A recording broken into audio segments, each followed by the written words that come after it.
तो एक वैष्णव ने श्री जुगल किशोर जी को वंशी पधराई, सन्मुख भेंट में दी।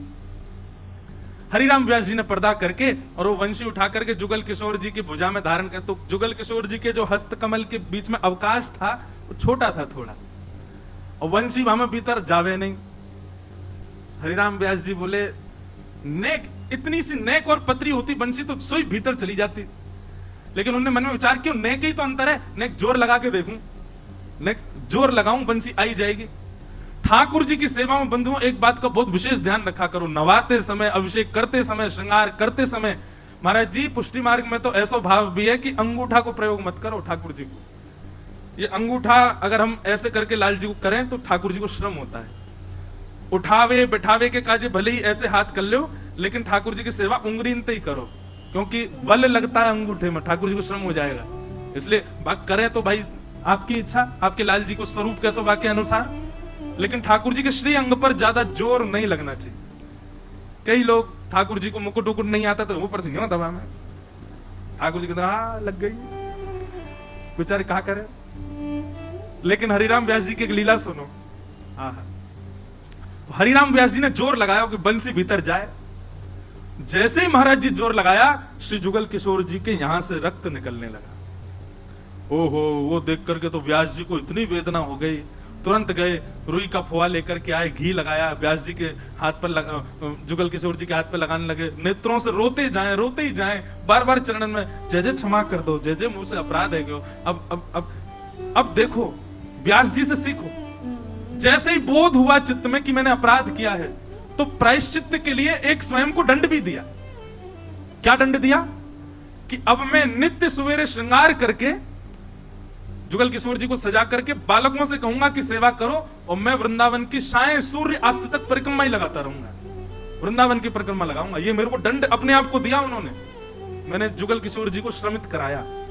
सुबह भोर में मंगला आदि करके श्रृंगार करके और श्री हरिराम व्यास जी निकल जाते और पूरे दिन वृंदावन की परिक्रमा लगाते, कुछ अन्न जल कुछ ग्रहण नहीं करते, और सूर्य अस्त जब तक नहीं हो जाता तब तक वृंदावन की परिक्रमा ही करते रहते और रोते रहते, क्षमा मांगते रहते, ठाकुर जी से मैंने अपराध कर दिया, मैंने लाल जी के लगा दी। एक ही दिन हुआ था दंड का पालन करते हुए, बहुत ध्यान से सुनो, केवल एक ही दिन हुआ था दंड का पालन करते हुए। अगले दिन व्यास जी ने श्रृंगार किया। अब वंशी जो नई वाली थी उसको तो दूर ही रखते थे, बोले ये तो लाल जी के पास ही मत लाना, इससे श्रम हो गया था। श्रृंगार करके पुत्र से बोले अब तुम सेवा करो, मैं जा रहा हूं परिक्रमा निकल। दूसरे दिन जैसी सेवा में आप परिक्रमा के लिए गए, शाम को लौट करके आए, जुगल किशोर जी का दर्शन किया, तो श्री जुगल किशोर जी ने वो बड़ी वाली बंसी वो हाथ में धारण कर रखी और मुख पे धारण करके खड़े।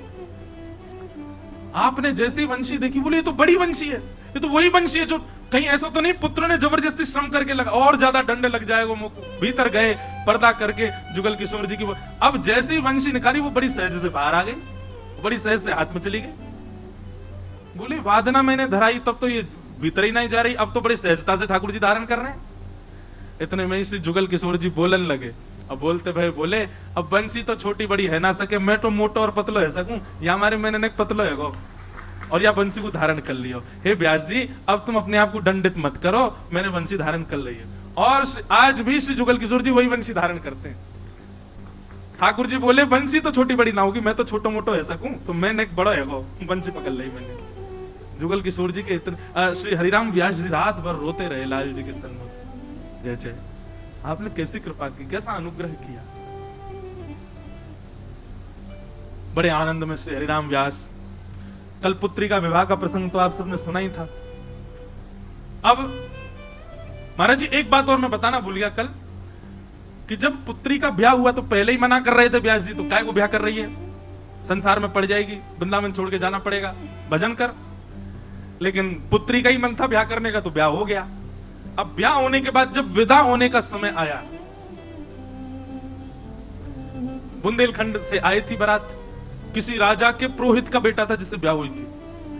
तो जैसी बारात जाने लगी, श्री हरिराम व्यास जी बहुत रोए।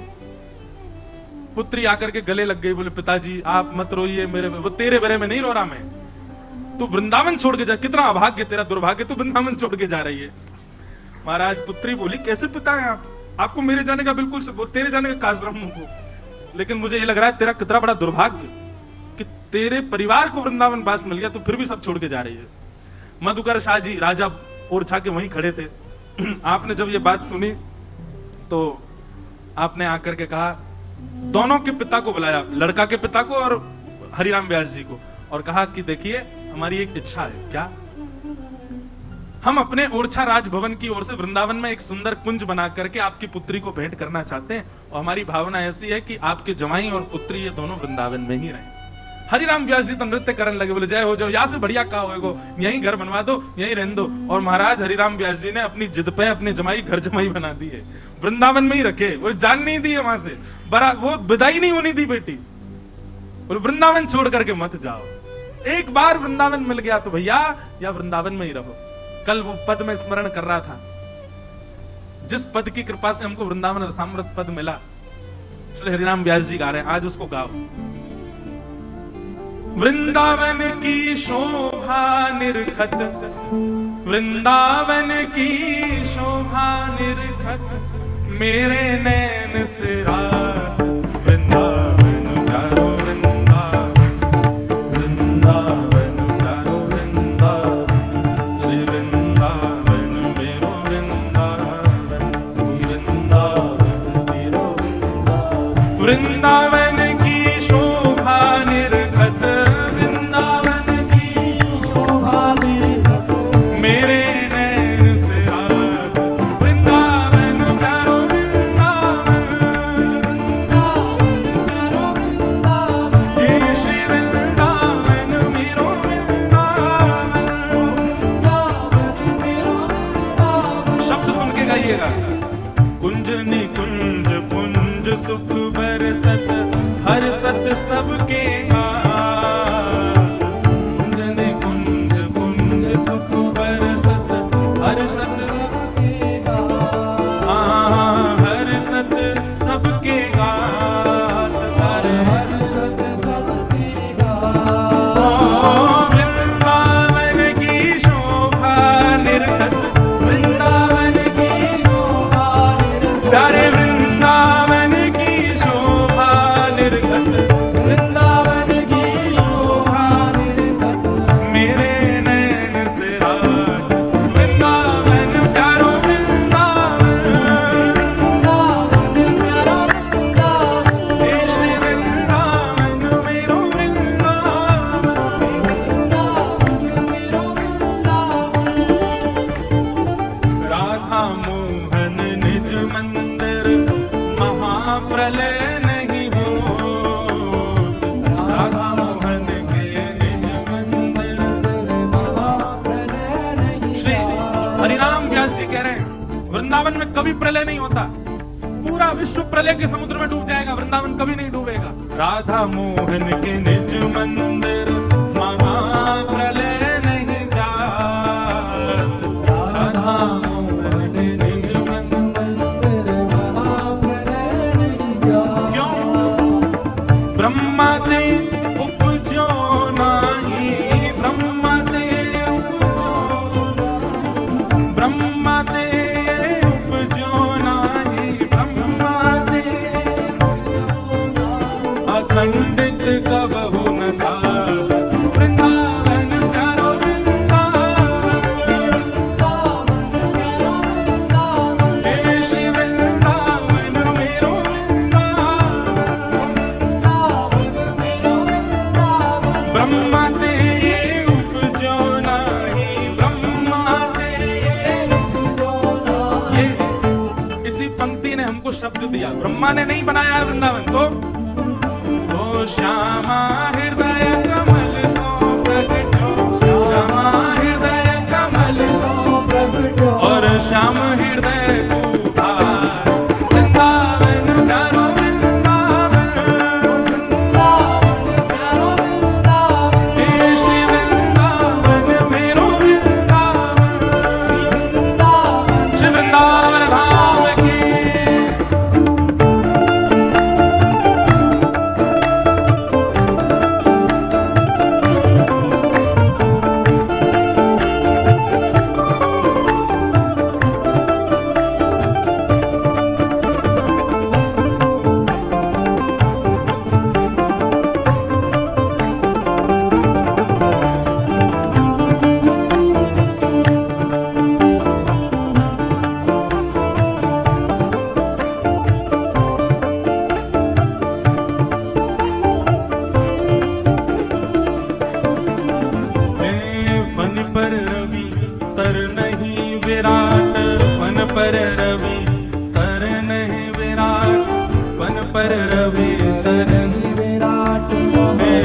नहीं संध्या नाही प्रात, महा नहीं संध्या नाही प्रात। हे माया काल रहत नित नूतन, माया काल रहत नित नूतन, हे माया काल रहत नित नूतन, माया काल रहत नित नूतन। हाँ सदा फूल फल पात, वृंदावन प्यारो वृंदावन, वृंदावन प्यारो वृंदावन, हे श्री वृंदावन मेरो वृंदावन। वृंदावन मेरो वृंदावन। वृंदावन की शोभा देखत, वृंदावन वृंदावन की शोभा देखत, वृंदावन की शोभा निरखत, वृंदावन की शोभा देखत। ओ मेरे नैन सिरात, वृंदावन प्यारो वृंदावन, वृंदावन प्यारो वृंदावन, हे श्री वृंदावन मेरो वृंदावन। हे वृंदावन मेरो वृंदावन। ओहो निर्गुण सगुण ब्रह्म ते न्यारो, विहरत सदा सुहाग। निर्गुण सगुण ब्रह्म ते न्यारो, विहरत सदा सुहाग, हाँ विहरत सदा सुहाग। विहरत सदा सुहाग। हे व्यास विलास रास अद्भुत गति, व्यास विलास रास अद्भुत गति, व्यास विलास रास अद्भुत गति, व्यास विलास रास अद्भुत गति। हाँ निगम अगोचर बात, वृंदावन प्यारो वृंदावन, वृंदावन प्यारो वृंदावन, हे श्री वृंदावन मेरो वृंदावन। व्यास विलास रास अद्भुत गति, व्यास विलास रास अद्भुत गति। निगम अगोचर बात, वृंदावन मेरो वृंदावन। वृंदावन मेरो वृंदावन, हे श्री वृंदावन प्यारो वृंदावन। वृंदावन प्यारो वृंदावन। वृंदावन की शोभा निरखत, वृंदावन की शोभा देखत, वृंदावन की शोभा निरखत, वृंदावन की शोभा देखत। ओ मेरे नैन सिरात, वृंदावन प्यारो वृंदावन। वृंदावन मेरो वृंदावन, हे श्री वृंदावन प्यारो वृंदावन, वृंदावन प्यारो वृंदावन, हे श्री वृंदावन प्यारो वृंदावन, वृंदावन प्यारो वृंदावन, हे श्री वृंदावन मेरो वृंदावन। वृंदावन मेरो वृंदावन। और वृंदावन धाम की। व्यास जी महाराज एक ही भाव में लगे, श्री वृंदावन की कितनी महिमा गाई जाए और वृंदावन वास की कितनी महिमा गाई जाए। ज्यादा से ज्यादा लोगों को प्रयास करते कि वो वृंदावन में ही बसें, वृंदावन में ही रहें। अच्छा एक बात, वृंदावन तन से तो बस गए, पर मन में वृंदावन नहीं बसा, तो भी व्यास जी कहते कोई बात नहीं, बैठे रहो, बसे रहो, पड़े रहो वृंदावन में, पड़े रहो कुंजन के कोने, श्याम राधिका किशोरी तेरे चरणन की रज। बोले वृंदावन में जरूरी नहीं है कि शुद्ध चित्त है करके ही आनो है, पड़े रहो, वृंदावन स्वयं कृपा करेगा। लेकिन बस वृंदावन को एक भाव प्रदान करो कि वृंदावन में श्यामा श्याम को नित्य चिंतन करो, जपते रहो, चाहे कुभाव से जपो लेकिन जपते रहो, और वृंदावन की रज को नित्य प्रणाम करो। बाकी आपके अंदर सुधार करने की जिम्मेवारी वृंदावन की है, ऐसी व्यास जी की वाणी है। वृंदावन आपको स्वयं योग्य बनाएगा। एक बार की चर्चा, अकबर हरिराम व्यास जी से मिलने के लिए आया। महाराज अकबर पे बड़ी कृपा है रसिक संतों की। जब अकबर को पता चली कि श्री जुगल किशोर ठाकुर जी प्रकट भये वृंदावन में और श्री हरिराम व्यास जी हैं, ये मधुकर शाह के गुरु जी हैं। मधुकर शाह की और अकबर की थोड़ी मैत्री थी,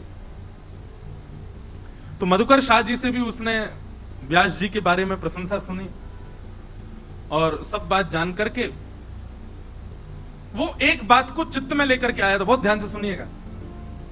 मधुकर शाह जी बार बार कहते हैं हमारे गुरुजी हरिराम व्यास जी वृंदावन बसते हैं, आप कभी दर्शन करके आना, कभी मिल के आना, आप वृंदावन जाते हो, श्री स्वामी हरदास जी से मिलते हो, हमारे गुरुजी से भी मिल के आना, ऐसी भावना रखते। और मधुकर शाह ये भी बताते थे कि हमारे गुरुजी जो हैं वो विशाखा जी के अवतार हैं, वो निकुंज में विशाखा बनकर के विराजते। अकबर को ये सब भाव सुन तो लेता था वो, लेकिन उसको विश्वास कम होता था। उसने ऐसी भावना बनाई, ऐसी योजना बनाई कि वो हरिराम व्यास जी से मिलने के लिए शाम को गया ताकि रस चर्चा में पूरी रात्रि निकल जाए और हरिराम व्यास जी अपने निकुंज में प्रवेश नहीं कर पाए। तब मैं देखूंगा विशाखा जी की सेवा होगी कि नहीं। और निकुंज में विशाखा जी की एक प्रधान सेवा है, क्या? पीक दान लेके रहमे। जब भी रास विलास होवे तो शामा शाम पान पाले में तो जो आधो पान रहे, आधो काम में आधो रह जाए, वाकू विशाखा जी को पधरा देंगे। या करते करते रास विलास और खूब अधरामृत जब है जाए तो श्री विशाखा जी वाकू धारण करें, ये उनकी सेवा है। ये बात भी अकबर को पता थी कि इनको निकुंज में कौन सी सेवा प्राप्त है। अकबर सायंकालीन सत्र में गया और श्री हरिराम व्यास जी से जाकर के उसकी वार्ता हुई। अब अकबर बात बात पर ऐसे ऐसे तर्क प्रकट करे तो हरिराम व्यास जी विद्वान तो थे ही, अपनी विद्वत्ता से उत्तर देने में आते तो घंटों तक एक ही संशय का उत्तर देते। यह चर्चा करते करते करते करते भोर का सूर्य उदय होने वाला था, पूरी रात्रि निकल गई। बहुत ध्यान से सुनिएगा, पूरी रात्रि निकल गई चर्चा करते करते। और जैसे ही थोड़े थोड़े सूर्य उदय होने लगे, थोड़ी अंधियारी झरने लगी, तब अकबर ने कहा कि मैंने सुना है कि आप निकुंज में सहचरी हैं ठाकुर जी की, और उसमें भी आप विशाखा नाम की सहचरी हैं। तो विशाखा जी की सेवा तो पीक दान हाथ में रखने की है, और रात भर आप मेरे साथ रहे हैं, तो कल रात में रास विहार नहीं हुआ। हरिराम व्यास जी मुस्कुरा करके बोले, देखो वृंदावन में तो नित्य विहार होता है, नित्य रास होता है। कोई सहचरी सखी की उपस्थिति या अनुपस्थिति से रास नहीं रुकेगा। ये वृंदावन है, यहां नित्य रास विहार चलता है ठाकुर जी का। अकबर बोला, मुझे प्रमाणित करिए कि आप सहचरी हैं, आप निकुंज में विशाखा का अवतार हैं, और आपकी जो सेवा है, कल तो हुई नहीं, आप मेरे पास थे, तो उस सेवा का परिणाम क्या हुआ निकुंज में। मुझे जुगल किशोर जी का मंदिर दर्शन करना है अभी। और सत्य घटना है, अकबर और साथ में वहां जितने भी लोग सुन रहे थे रात भर की चर्चा, सब लोग उठ करके गए और जुगल किशोर जी का जो मंदिर था जैसे ही खोल करके भीतर प्रवेश किया, अद्भुत सुगंधी आ रही थी, अद्भुत सुगंधी से गमगमा रहा था पूरा स्थान। और तभी थोड़ा प्रकाश करके, कोई अग्नि प्रज्वलित करके, एक हाथ में मिसाल लेकर के भीतर जाकर के देखा तो पूरे जुगल किशोर जी के अंतःपुर भवन में पान कटे कटे पड़े हुए थे, और पान के भीतर भरने वाली जो सुगंधित वस्तुएं थी वो सब फैली हुई थी, और कहीं कहीं श्री जुगल किशोर जी का अधरामृत भी गिरा हुआ था। क्यों? क्योंकि विशाखा जी रात भर सेवा में नहीं थी, तो ठाकुर जी कहा करें पान खामे तो ऐसे धर दें, नहीं तो विशाखा जी होती तो पात्र में धारण कर लेती। ये दृश्य जब अकबर ने अपनी आंखों से देखा, नतमस्तक हो गया, श्री हरिराम व्यास जी को दंडवत प्रणाम किया, प्रणाम करके कहा, भगवान ये वृंदावन की रसिक त्रिवेणी मैंने तीनों के दर्शन किए, और मुझे इतना सौभाग्य का अनुभव होता है, भले ही मैं मिलेच्छ हूं, भले ही मैं आप लोगों की वाणी में मिलेच्छ हूं, भले ही मैं किसी भी जाति में हूं, पर मुझे आप लोगों का भाव साम्राज्य देख करके मन में भाव आता है कि मैं भी कभी सहचरी होता, मुझे भी ऐसे कोई गुण रास भाव मिलते। तो हरिराम व्यास जी ने जाकर के ये बात हरिदास जी को बताई, तो हरिदास जी बोले, भगा दियो दारी के, रुकन मत दियो, क्योंकि रुक गए हो तो हमारे रस में भंग करेगो। राजा है, पूरे भारत को राज। ऐसी एक रस लीला सुनाई गई। अब एक एक मधुर हास्य विनोद प्रसंग आता है। अब बेटा इनका जमाई तो घर जमाई हो गया था, लेकिन इनके जो बेटी के सास ससुर थे विवाह के बाद वो मिलने आए। बहुत ध्यान से सुनो, समधी और समधन ये लोग मिलने के लिए आए अपने बच्चों से और वृंदावन दर्शन करने के लिए। आज महाराज जैसे ब्रह्म मुहूर्त में उठे, आप क्या देख रहे हैं कि तीनों बालक दौड़ भाग में लगे हुए हैं, पत्नी रसोई घर में बना रही है कुछ सामग्री। हरिराम व्यास जी बोले, आज जुगल किशोर जी को बढ़िया राजभोग लगेगा। सुबह से ही सब लग रहे हैं आज क्या पकवान बनना है जुगल किशोर जी के लिए। अरे बताओ कुछ संतों को निमंत्रण दिया हूं मैं।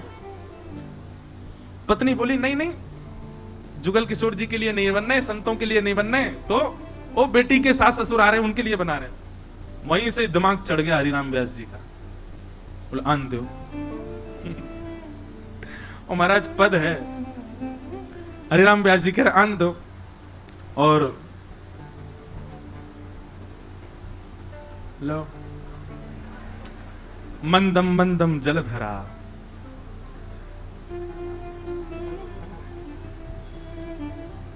व्यास जी बोले आन दो मिलेंगे हम उनसे। अब जैसे ही महाराज समधी जी आए, श्री हरिराम व्यास जी समधी के आते ही गा रहे हैं हरि भगतन ते समधी प्यारो, हरि भगतन ते समधी प्यारो, हरि भगतन ते समधी। अगर भैया हमें क्षमा करना, कोई अपने समधी जी को लेके आया हो यहाँ पे, आओ व्यास जी का दर्शन के लाए। सॉरी देखो कोई हाथ खड़े करे, समधी जी आए हैं क्या आपके? अच्छा हरि भगतन ते समधी प्यारो, हरि भगतन ते समधी प्यारो।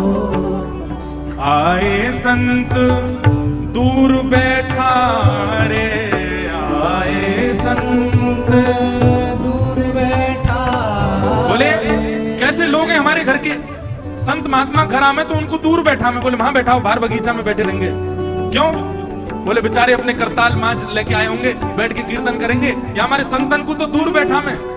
आए संत दूर बैठा रे, आए संत दूर बैठा। क्यों? औरत कान हमारे हरि जी, औरत कान। अरे संतों को दूर क्यों बैठा देते हैं? अब घर में बैठे रहेंगे, कुछ ना कुछ प्रवचन करेंगे, भजन गाय कीर्तन कान में बोलते रहेंगे कुछ ना कुछ। ये संतों को दूर बैठाओ। हरि संतन ते समधी प्यारे, हरि संतन ते समधी प्यारे। इतने में ही हरिराम व्यास जी के साले साहब आ गए, बच्चों के मामा। आहा जैसे ही आए तो व्यास जी की पत्नी कहे अरे मेरा भैया आ गया, आ बैठा। भीतर ले गई उसको। व्यास जी कह रहे हैं दूर देश ते सारो आयो, दूर देश ते सारो आयो। जितने भी साले जीजा जी के संग आए क्षमा करना, आज सबन को गाली पड़ रही है व्यास जी की। दूर देश ते सारो आयो, दूर देश ते सारो आयो।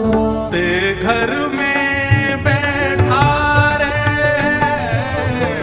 ते घर में बैठा रे। उत्तम पली का सोरस पेती, उत्तम पली का सोरस पेती। भोजन विविध समारे आज, भोजन विविध समारे आज। हरि भगतन ते समधी प्यारे, हरि भगतन ते समधी प्यारे। भक्तन दीजे चून चननी को, भक्तन दीजे चून चननी को। बोले हरिराम व्यास जी का मत ऐसा है, आप जितनी व्यवस्था मेहमानों के लिए करते हो, जितना सुंदरता रिझाने के लिए मेहमानों के लिए करते हो, उतना संतों के लिए करो, इतना हरि भक्तों के लिए करो, इतना वैष्णवों के लिए करो। तब मानो कि हरि भक्त हरि जो आपसे प्रेम करते हैं। बोले संतों के लिए ऐसी सामान्य सी व्यवस्था कर देंगे, और दिख जाए कि कोई हमारा संबंधी आ रहा तो उसके लिए दुनिया भर की व्यवस्थाओं में लग जाते उसको रिझाने के लिए। भक्तन भक्तन दीजे चून चनन को बर्तन दीजे, और इनको सिलवट न्यारे, इनको व्यास दास ऐसे विमुखन के जम, व्यास दास व्यास दास ऐसे विमुखन जम,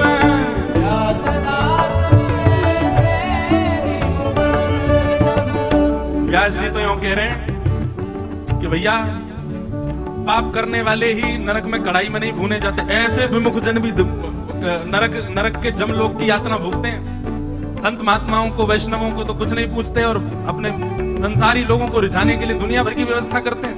व्यास दास ऐसे विमुखनी जम, व्यास दास गण सदा कढ़े रत हारे हारे, गण सदा कढ़े रत हरि भगतन ते समधि प्यारे, हरि भगतन ते समधि प्यारे, हरि भगतन ते समधि। व्यास जी महाराज कहने लगे भैया इतनी व्यवस्था तुम उनके काजे कर रहे हो, जुगल किशोर जी को भजवे बारे इनके काजे, तुम्हारी कमर में दर्द है जाए, सिर में दर्द है जाए, आलस आ जाए, हरि विमुखन के लिए इतनी सेवा कर रहे हो। इतनी सेवा यदि हरि भक्तन की करी होती तो जम लोक से बच जाते। समधी जी आए लेकिन व्यास जी माने नहीं, फिर भी आपने हरि भक्त बुलाई लिए, संत जन बुला लिए। अब जैसे ही महाराज प्रसाद पावे बैठे, एक पंक्ति में तो सब संत बैठे हैं और एक पंक्ति में सब बेटी के ससुराल वाले बैठे हैं। संतों वाली पंक्ति में हरिराम व्यास जी बैठे हैं। तो हरिराम व्यास जी एक एक चीज देख रहे हैं, सामग्री ज्यादा कहीं समधियों को तो नहीं परोसी जा रही, संत महात्माओं में चूक तो नहीं कर रहे। महाराज नेक पत्री हवा निकरी वही पूरी, अगर संतन को आ जाए व्यास जी महीते भर के ला बढ़िया वाली, संतन की सेवा करो अच्छे थे।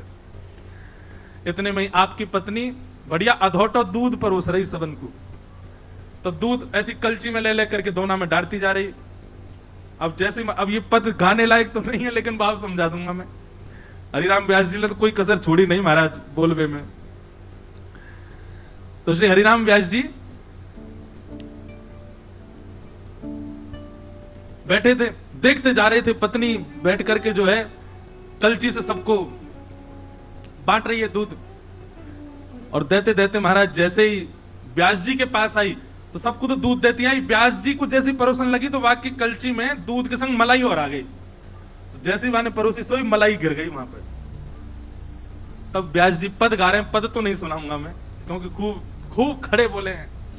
बोले हम बे दूध में मलाई डाल डाल के खसम में मोटो कर दे हैं। संत महात्मा बेचारे दिन रात भजन करें, हरे कृष्ण हरे राम जपें, इनको नहीं दे रही है, मोह खवा रही है। कैसा कहां प्रेम करेगी या हाड मांगते हैं, तो इनके काजे दूध ले आई है, मुंह को मलाई खवा रही है। मलाई तेने जानबूझ के रोक के रखी थी, मुंह खवावे।